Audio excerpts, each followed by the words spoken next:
Get in the game with the college-branded Venmo debit card. Wreck your team with every tap and earn up to 5% cash back with Venmo Stash, a new rewards program from Venmo. No monthly fee, no minimum balance, just school pride and spending power. Get in the game and sign up for the Venmo debit card at venmo.com/collegecard. The Venmo MasterCard is issued by the Bancorp Bank N.A. Select schools available. Venmo Stash terms and exclusions apply at venmo.me/stash terms. Max $100 cash back per month.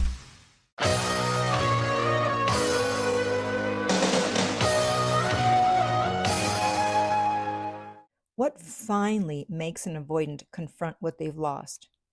At some point, logic can't explain why they cannot get you out of their head. And when they can't hide behind logic anymore, they're left with the very thing they've been running from all along, their feelings for you. And that's when your silence becomes unbearable because they can't keep telling themselves that losing you was the right thing and that it brought them peace. The triggers that cause an avoidant to break their silence are the ones that make the loss undeniable. These realizations usually don't hit them all at once, though. They build slowly, and eventually the weight of staying silent becomes heavier than the discomfort of being vulnerable and reaching out. So in this video, I'm going to talk about the 7 triggers that make an avoidant break their silence and, yes, finally contact you. If you're new here, hi, my name is Lucia. I'm a dating expert specializing in helping you get your ex back or to get over your ex. And if you're not new, it means you're part of my no contact army. Welcome back. Always happy to have you. Okay, so the first trigger is realizing that you're no longer emotionally available and warm. They start to realize that they've lost access to something that they took for granted. Avoidants don't always understand how much they were relying on your emotional availability until it's gone. And one of my favorite quotes is, "The chains of habit are too weak to be felt until they're too strong to be broken." So if they reach out and your energy is different, they're going to feel it. So this can look like you being polite but brief. If they bring up a shared memory, you don't lean in with warmth the way you used to. So you're not mean, you're not cold, you're just no longer emotionally invested in the same way. And that's more triggering than you being angry, because anger still shows that you're emotionally involved. Calm detachment tells them something much more unsettling. They no longer have the same place in your emotional world. And that's when the loss starts becoming real. The second trigger is when your silence becomes real because it's calm and non-reactive. And this kind of silence actually resets their nervous system because they expected you to chase them. They expected you to react. They expected texts asking why, wanting to talk, telling them how hurt you are, trying to fix things, trying to pull them back in. When they pulled away, that's what they expected. But when that response never happens and instead you're calm and silent, then what you're communicating is something very powerful. You're okay without them. And that's what makes this so activating, because your silence isn't just about the absence of contact. It's evidence that you're not falling apart. You're not begging. You're not trying to force a connection. And it tells them that, you know what, you could actually be done. And that thought triggers loss aversion in a way that your pursuit never could. So stop trying to pursue them after the breakup and stick to no contact, unless your breakup involved one of the 2 exceptions to the no contact rule, which I talked about in my video last week. I will put the link on YouTube in the upper right-hand corner. So a lot of avoidants, they don't fully feel the impact of your absence while you're still energetically chasing them. They feel it when your silence tells them that the bond may not be there waiting for them, and that makes them reach out to see whether you really are done. And by the way, if you need help decoding your ex's behavior in order to have your best chance to get them back, I do offer one-on-one coaching, and you can contact me at theartoflove.net/coaching, and we will send you the rates, and the direct link to click that is underneath every single video and podcast. Okay, the third trigger is seeing that you are doing well without them. When they see that you're genuinely happy and peaceful, it can be very triggering. They expected you to be struggling. They expected the loss to affect you more visibly. So when they see the opposite, it challenges this whole narrative that they built to justify the breakup or the distance.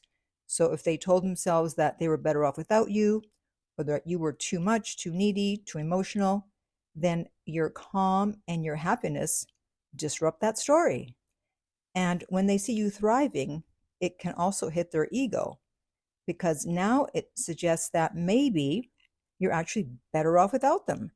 Maybe they gave up someone valuable. Maybe they weren't as central to your emotional world as they thought. Now, one thing I want to point out is that avoidants usually know when someone is posting things to make them jealous or to pretend that they're doing great. So this isn't something that you can fake. You genuinely have to be doing well. You genuinely have to be at peace. And that's going to create the kind of contrast that makes them start paying attention again. The fourth trigger is fear that you're moving on without them. So in the first few weeks and months after the breakup, they're going to assume that you're still thinking about them and the door is still emotionally open. And they may even take comfort in that. But as time passes and you remain in no contact like a good little soldier, then that certainty is going to start to weaken. And then a different thought starts creeping in. What if they're talking to someone else? What if they've actually moved on? What if someone else is now receiving the love, warmth, attention, and emotional access that they took for granted? And that's when the loss starts feeling urgent. That's when they start checking your social media more, asking mutual friends about you, or they start quietly looking for signs that they still matter. The fear that you've moved on creates this urgency that can override their usual avoidance of vulnerability. So in other words, the fear of losing you becomes bigger than the fear of reaching out. And that's a major shift, because avoidants usually stay silent as long as they think there's still time.